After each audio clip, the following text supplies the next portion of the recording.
Gandang umaga po. Ngayon po ay magluluto tayo ng paksiw na ulo ng tilapia. Kailangan pa natin 1 cup water, half cup vinegar,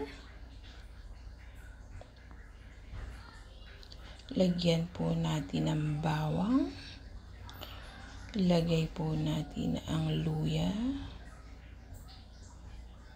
at saka asin. So, I have my own version. Nilalagyan ko ng oyster sauce.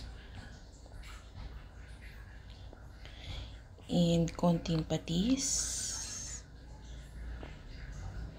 Tapos, hahaluin ko siya para mag-mix na agad yung lasa.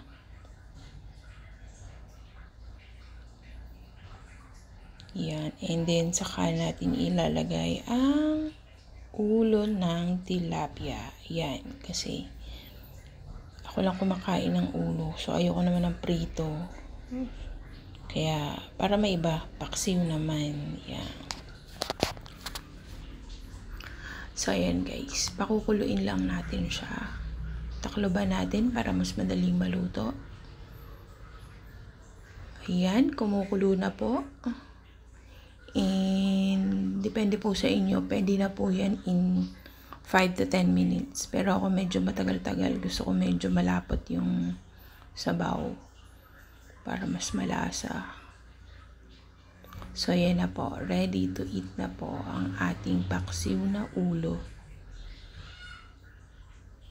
Yeah.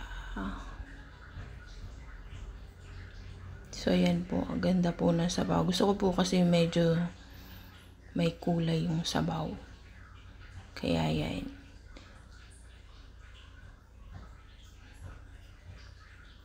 So, yan guys. Tikman na po natin siya.